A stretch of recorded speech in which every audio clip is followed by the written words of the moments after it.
Welcome back everyone to another video on the Vixen Victory channel. Today we're going to be talking about the next character in our character archive, going more into the Inazuma storyline of characters, looking at Kuki Shinobu, a 4-star character that actually when she first came out didn't have a lot of hype too much as a character. She looked really good and it was kind of our first electro healer. Everybody was kind of excited about it, but as soon as she came out, as well as right previously beforehand, a lot of people really didn't start to see her initial value, and honestly her initial value was not that great if I'm really being honest with you. So over time though, especially when it came to Hyperbloom getting into Sumeru, that's actually when things started to take off, and even sometimes being just a general good healer for some other teams started to be a good option as well. So without further ado, let's go ahead and jump right into what you're going to be needing for Kuki. So looking at her talents first and foremost, there's a few things I want to talk about when running Kuki. The biggest thing is that more or less nowadays with Kuki, you usually already are running another healer in the team, even with some really good investment in her skill that heals, the main part of her kind of idea here. She really doesn't do too much healing, and it's really not necessarily like terrible. It's good and helpful, but you still will need another actual healer in the team, or someone at least who does similar kinds of healing where it's really not a crazy amount, it's just kind of barely just enough to kind of get by, which with Kuki, it's really not that great, especially for the bloom teams that she's usually running into or with to make the Hyperbloom reactions work. And so with her whole point is actually not for any real leveling in her talents. So if you really want to, the whole point of her kit is for Hyperbloom, which with Hyperbloom, Bloom, Burgeon, any of those, it's only based off of Elemental Mastery and the character level that you have here. So obviously getting your Kuki to level 90 actually means something, as well as making sure you have a high elemental mastery. Nothing else matters with most of those types of reactions with most of the characters. Characters like Nulu, who we've already talked about, are kind of special cases because they have a special passive talent that kind of increases her AoE as well as her damage for her special types of bloom cores she creates based on her HP. But Kuki, on the other hand, is full-blown into Elemental Mastery, which is usually how people try to run her. And being that said, you don't have to level into her skill. Now, once again, that being said, I wouldn't say that not leveling into her skill is a good idea. You still want to have some extra healing, and honestly, you're using the skill very consistently in Hyperbloom teams no matter what, so you might as well level into the skill. And honestly, don't touch the normal attack and don't touch the burst. The burst is just an extra bits of damage that are going to be based off of her max HP, and her skill is going to do some damage as well. But once again, the only thing that you really care about, if you're going to be caring about the extra healing that she can do, which I would say it's still good enough, and you might as well just level into it at level 8 or level 9 like I have. At that point, you might as well, which is still fine. It can get the job done, and it does help with a little bit of extra healing for your main character on field to actually stay alive a little bit longer. So beyond talent level priority, let's go ahead and talk about the talent info and basically looking at what each of the talents is going to do, as well as the passive talents. First of all, her skill, which once again is the major part of her kit. It creates a Grass Ring of Sanctification at the cost of part of her HP, dealing electro damage to nearby opponents. The Grass Ring of Sanctification follows your current active character around and deals electro damage to nearby opponents every 1.5 seconds and restores HP for active character or characters within the ring's AoE based on Kuki Shinobu's max HP. Every 1.5 seconds, she's going to have this ring on her that does damage. And every once in a while, you get 1.5 seconds, it does that huge hit. She will heal the active character. So if you even switch to another character, it'll heal them. If my Alhaitham had less HP than 100%, it would. But then also any characters, let's say, that are next to you. If Ichika was a person who joined my world, then he would have gotten healed in that sense as well. So anybody who touches the ring that you bring in from co-op or whatnot can be healed from your ring as well for Kuki. Now, looking a little beyond into the skill a little bit more, the HP consumption from using this skill can only bring her down to 20%. So at this part, you obviously see that it's a cost of part of her HP, and the cost is 30% of her HP. Now, once again, you saw that she was able to heal herself, as well as other characters in the team can heal her as well, and that's kind of the major idea that I would majorly use with her, so that she can make sure that she's constantly being able to do this, and so that she doesn't get to a very terribly, like 20% HP is still extremely low for her, and you don't want to get hit from something big that could one-tap her, considering obviously she's the sole reason that Hyperbloom works extremely well in most of the teams you're going to be running her in. With that being said, make sure that obviously this does allow her to make sure that she doesn't die instantly from bringing down her HP. And it's nice that it doesn't bring her to 1%, it brings her to 20%, more or less making sure that it's not as easy to kill her after, running with her skill multiple times in a row. Now, once again, another reason why you want to run another healer to make sure that she stays alive as well as the rest of your team. Now, looking at the burst, it states that it creates a field that does continuous electro damage to opponents within its AoE based on Shinobu's max HP, doing damage based off of Kuki's HP. At this point in time, if Kuki's HP is less than or equal to 50% when the skill is used, the field will last longer, allowing for more application, as well as allowing for more damage, which once again, you don't care too much for. But these can also trigger Hyperbloom, and they will be the same numbers that your skill hits because, once again, it's not about the type of application using your skill or your burst. It's all based on elemental mastery of the character and the level of the character. Looking at passive talents for Kuki, the first one states that when Kuki's HP is not higher than 50%, her healing bonus is increased by 15%. So if she has less than 50% HP, already we can see her burst is lasting longer, constantly allowing for more application for either more Hyperblooms or types of extra creating quicken for certain teams, as well as allowing for more healing bonus as well as for herself. Now, looking at Heart's Repose, which is her second passive talent, her skills abilities will be boosted based on her elemental mastery, another reason to go heavy into elemental mastery for her. And when she first came out, it's very weird that she was going into elemental mastery because, once again, Sumeru wasn't out yet. So a lot of people were kind of wondering what was the whole point of going so heavy into elemental mastery because Electro didn't really have any reactions that were boosting based off of elemental mastery. It was really weird for her to kind of do this because there was no need to. At this point in time, she was only based in, what could you really do? Make your, electro charge numbers a little bit higher, super conduct maybe. It didn't make any sense to go into elemental mastery, so a lot of people just built her full-blown HP to just try to make a pretty good healer out of her, which she can excel in. But because of this second passive talent, as well as with the Hyperbloom teams, elemental mastery has come to the forefront and should be how you build your Kuki. Based on this elemental mastery, though, your healing amount will be increased by 75% of elemental mastery, and the damage dealt is increased by 25% of your elemental mastery as well. So healing and damage as well, a very nice boost for this second passive talent for a 4-star character that is really only based on making sure that she's doing kind of personal healing as well as outside healing for the team. But also keep in mind that this 25% extra damage increase is all types of damage. That does include Hyperbloom damage as well, so even more so helping with the elemental mastery. Never mind, creating those numbers higher for Hyperbloom, but now you have even more of a buff with the 25% of your elemental mastery, making those Hyperbloom numbers even bigger than they were originally. Now let's go ahead and talk about some weapons. Looking at weapons for Kuki, I think it's very interesting when trying to look at weapons for her, because at the end of the day, there's only really a few that work extremely well with her, although she does have weapons that she can use and work extremely well with. But it does depend on how you use your Kuki. So her best weapon is kind of, I think, tossed up between a lot of different ones, especially when we're talking about Hyperbloom. In my personal opinion, you have some extremely good weapons. Things like Xiphos' Moonlight, Iron Sting are some great ones. Xiphos' Moonlight's a great one. I'm using Iron Sting. You could even use something like Tokubo Shigure. Going for those Elemental Mastery main stat weapons makes a lot of sense because, once again, you're trying to get as much Elemental Mastery as possible to make sure that your Kuki is hitting as high Hyperbloom numbers as she possibly can, allowing your artifacts to really rein in the idea of getting that healing for your characters. Alongside of this, though, a 5-star weapon that I know people who have accidentally got it or have just had an extra one by accidentally dropped, you can get Key of Kajnisuit and put that on your Kuki as well. It goes into HP percent as well as it helps Elemental Mastery based off of it. So honestly, going high into Elemental Mastery as well as HP, it works extremely well for characters like Nilou, but also Kuki loves this weapon as well. Another great weapon for her as a find to use. But if we're looking a little bit beyond Hyperbloom and you're thinking, well, as a supportive character, I'm thinking of some other weapons, and with Kuki, I'm not just going to put her in a Hyperbloom team. I'm thinking of putting her in my Aggravate or Spread team. In that case, once again, I would still similarly throw these 4-star weapons that are into elemental mastery into the fold.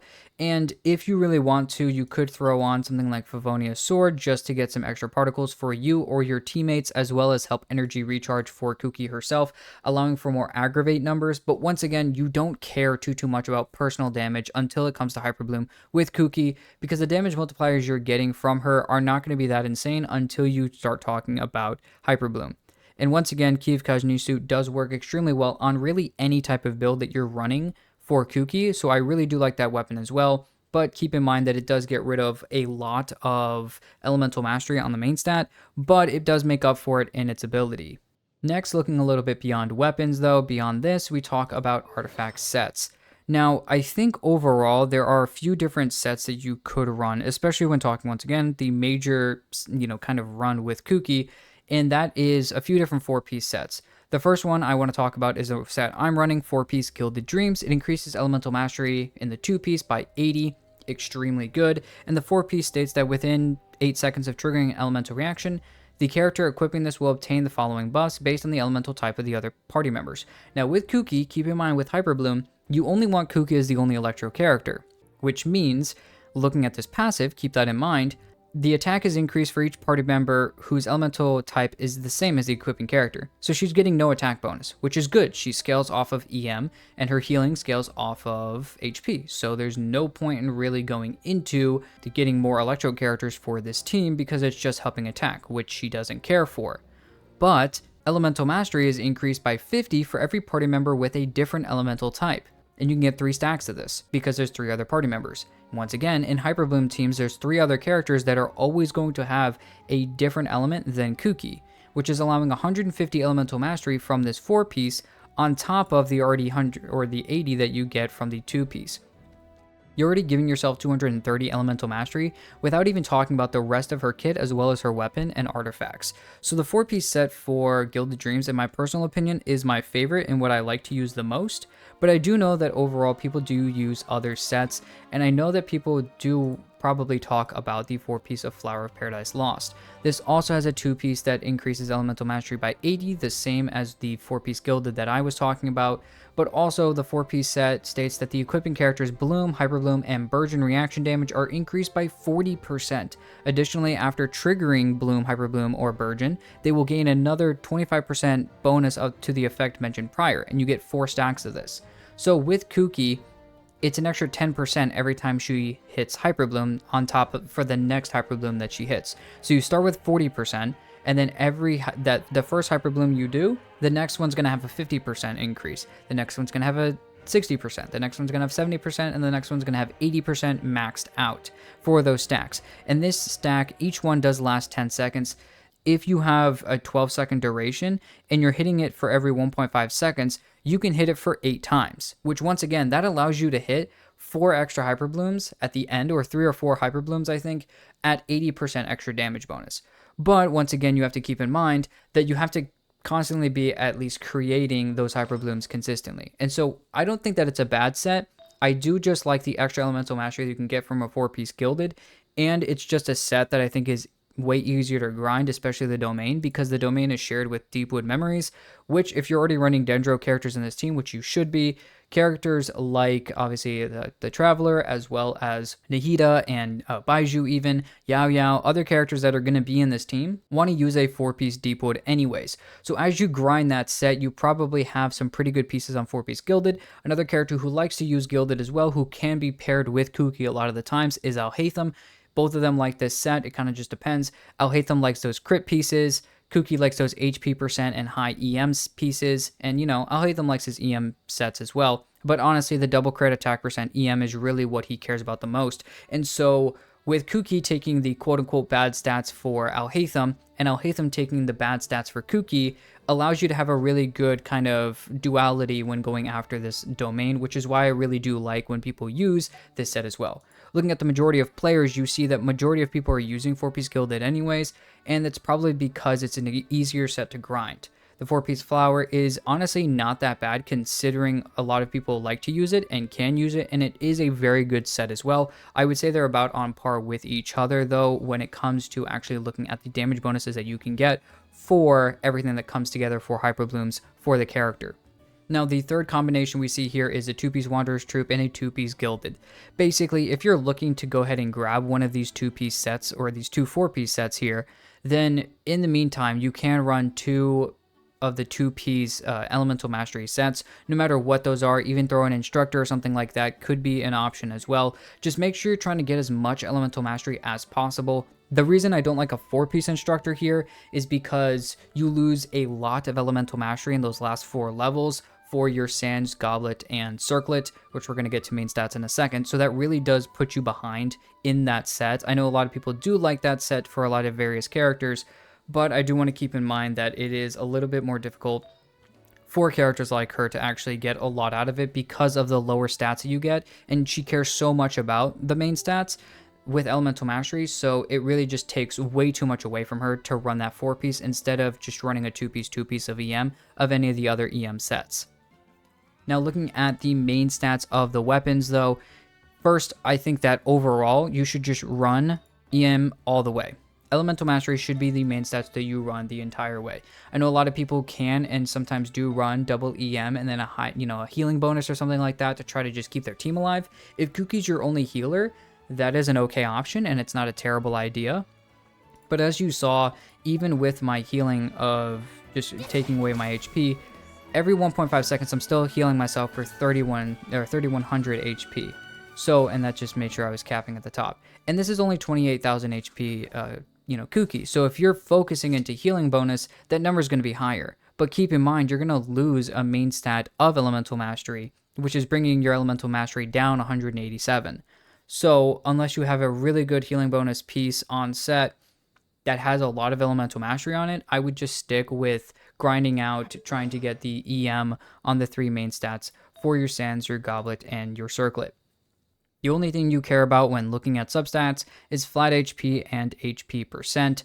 Those are the only 2 things you care about, nothing else. In terms of your flower and your feather, that's the only thing you care about is HP percent and EM as well. Energy recharge is okay, it's not a terrible stat, I guess, but you don't really care for your burst. It doesn't heal, and it doesn't really do too much outside of just doing some damage and possibly allowing some extra hits in Hyperbloom, but it's kind of a field, whereas the whole great point about Kuki's field that she puts around her grass ring is that she can follow around the character. So characters like Alhaitham or whatnot that move around a lot don't want to be stuck in one position in a Kuki burst and trying to make sure that they're doing Hyperblooms in that area to make sure that Kuki can consistently Hyperbloom.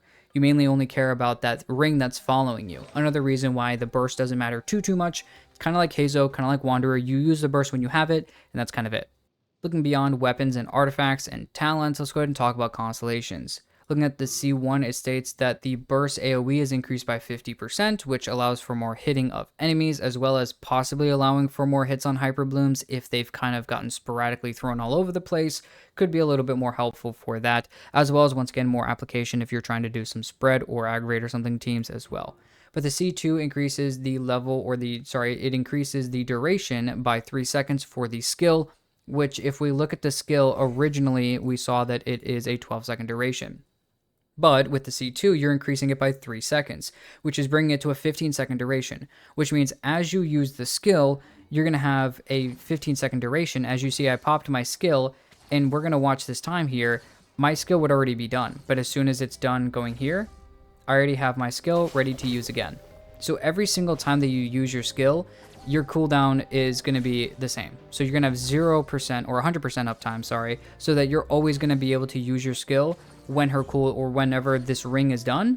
You're going to immediately be able to press it again. And you can even press it again actually before it's even doing that last hit, which is just, once again, another great thing about Kuki, especially with those constellations that she can get. Looking a little bit further, looking into her C3, it increases the level of her skill by 3, and the C5 increases the level of the burst by 3. The C4 states that when normal, charge, or plunging attacks of the character affected by Shinobu's Grass Ring of Sanctification, which is her skill, hits opponents, a Thunder Grass mark will land on the opponent's position and deal AoE electro damage based on 9.7% of Shinobu's max HP. Once again, this is just another reason that going into HP percent a lot on those substats and whatnot, and even going into something like the 5-star weapon, Key of Kajnisu, getting some extra damage based on for Kuki isn't really that bad of an idea. The Constellation's not amazing, and Godin doesn't make her a damage dealer of any sort, but it's more or less just helpful for the overall team. Once again, I always love when my supports can do more damage, so getting more Constellations and Kuki isn't terrible. It's nice to know that you can get a little bit more damage out of the team because of it. Looking at the C6, when Kuki Shinobu takes lethal damage or she's going to die, this instance of damage will not take her down or put her in the down state. This effect will automatically trigger when her HP reaches 1 and will re-trigger once every 60 seconds. So you can do this every minute basically. It allows you to kind of get a free revive off of a character. So if you know someone's going to die and you have a C6, if you know that one of your characters is extremely low on health or whatever, throw out your Kuki and kind of let her take the blow. And at that point in time, you know, that allows you to throw her back to 1 HP. And then that allows her to, you know, switch off to your healer or whatever, or a different character. And it can kind of save you losing a healer or losing a DPS or whatnot. Even with those Hyperbloom teams, losing Kuki for a second or bringing her down for, you know, bringing her to really low HP allows your healers or your DPS or whatever to kind of get out of the line of fire for a second and regroup, heal everybody in the party again, and then you can bring Kuki back out. And once again, this can happen every 60 seconds. And, you know, once again, I think that's pretty good actually, because a lot of other characters, it's like a 15-minute wait time or something crazy. I think like Barbara's C6 takes like an extremely long time to revive a character. So something like this is actually extremely good to have as a character because it allows Kuki to take the damage hit for the party. So I think it's actually a very good constellation, but it's not done. When Kuki's HP drops below 25%, she will gain 150 elemental mastery for 15 seconds, and this effect will trigger once every 60 seconds as well. Keeping her low HP is actually a good idea because you're getting yourselves another 150 elemental mastery.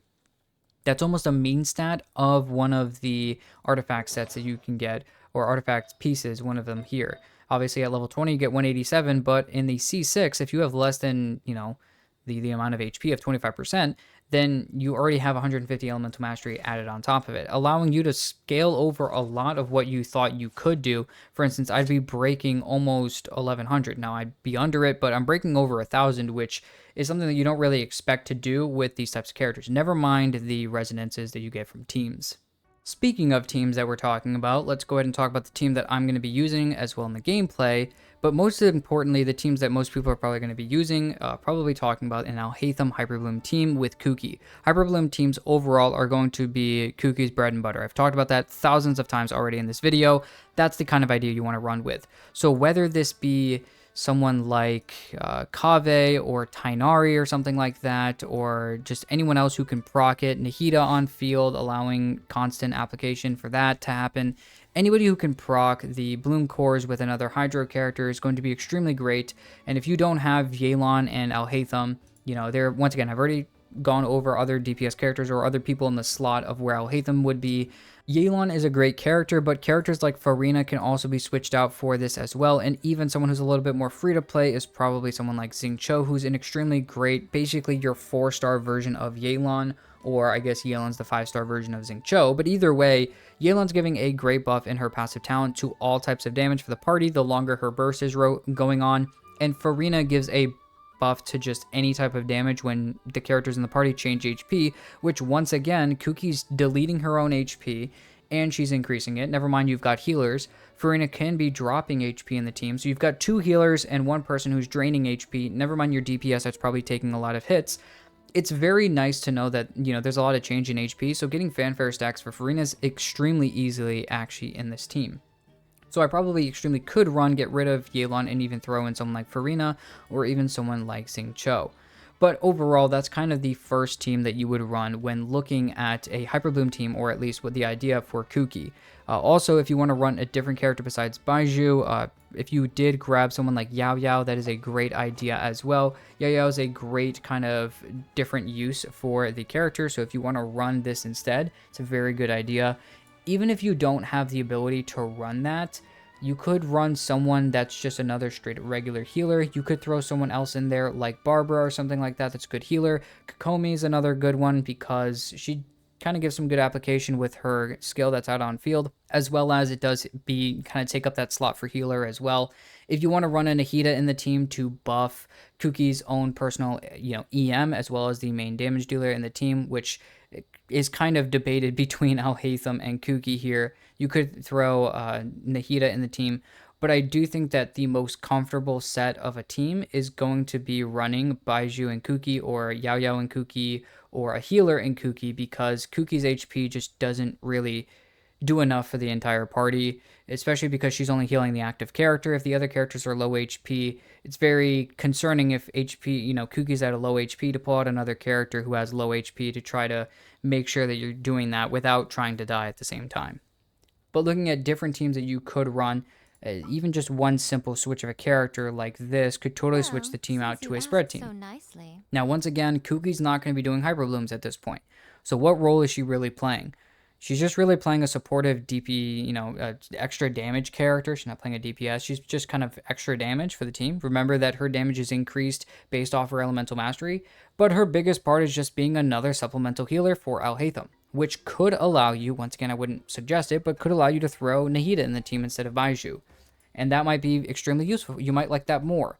I would definitely say to play around with this, as there's a lot of other things, but you could even throw in some other characters that would work as well in the team. You can even throw in someone a little bit more free-to-play friendly like that to kind of run the team a little bit differently.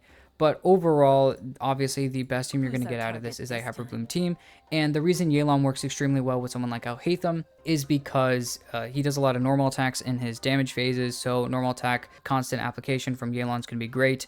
If you're using someone like Tighnari down here, who I will build eventually, Tighnari is another great character that you could run, and the kind of better paired character with him is going to be Furina. So if you run that team as well, that's going to probably be a better bet for you. Just keep that in mind when you're kind of running that. Once again, I don't think that, you're really going to be focusing on Tighnari's damage, though, at that point in time. You're kind of just focusing mainly off of what Kuki can do for the team. Besides that, though, I already talked about how I think the spread team works extremely well with this. And with Kuki, though, she could be a healer just for any other random team. I mean, you could throw in a random Navia, Kuki, Furina, and I don't even know, like a Bennett or something like that. And just have another healer in the team just to make sure. There's maybe more changes in HP for Furina that could be helpful. If you're thinking of a totally different team that's not even on the wiser, you could run these two, which is an amazing, great combo together, and throw Kuki in the team. I mean, there's so many different combos that you could use. If you're going to go for more of a full-blown HP healer Kuki, if you go full-blown into HP, Kuki could actually be the healer for the team. But if you're running a full EM set going for Hyperbloom, this is the type of team that you're only going to be putting Kuki really in. The other teams don't really work out extremely well for her, considering she's doing very minimal for the team.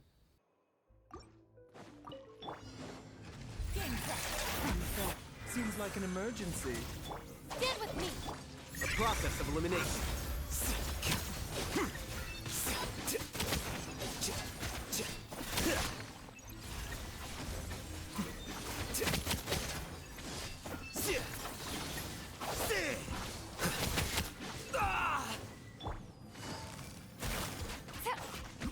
Mind the side effects.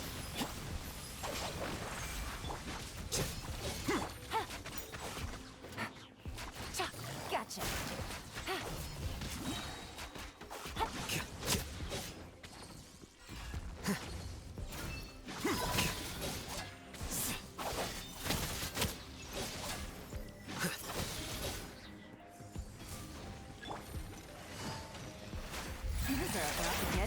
Taking a turn for the better.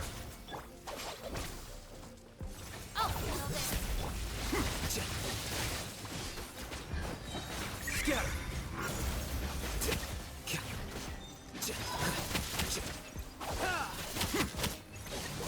Flicker.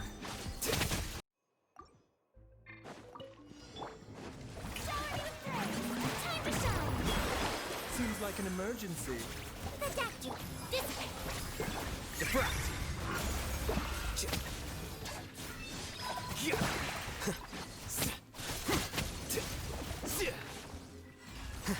Here you are.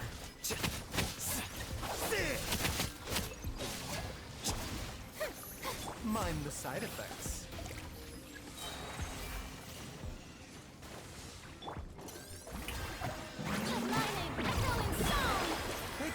for the better. A bitter pill to Our bond is strong.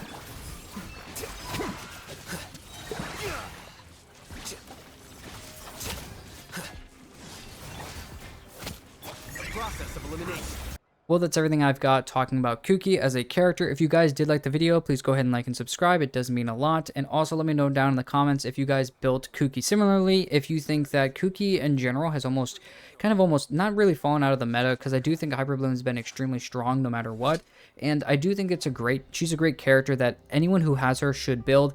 The issue with Kuki though overall as a character is that at the end of the day, she's extremely difficult to build. I mean, you have to get to the point where you're going and building a really good artifact set you need very high elemental mastery. Once again, you saw I had over 900. Getting her to level 90 is extremely, almost not necessarily it has to happen, but it's very crucial to a lot of her damage numbers because once again, Hyperbloom's based off of EM and character level. So it forces just a lot on a newer player. So characters or players who have Kuki that just got her and they're a little bit lower AR, I would maybe just stick away from Kuki. But if you already have level 80, possible level 90 characters, Kuki's actually someone that I would definitely highly recommend anybody to really build, especially if they can make a pretty good Hyperbloom team for themselves. With all that out of the way, thank you again for watching the video, and I'll see you guys in the next one.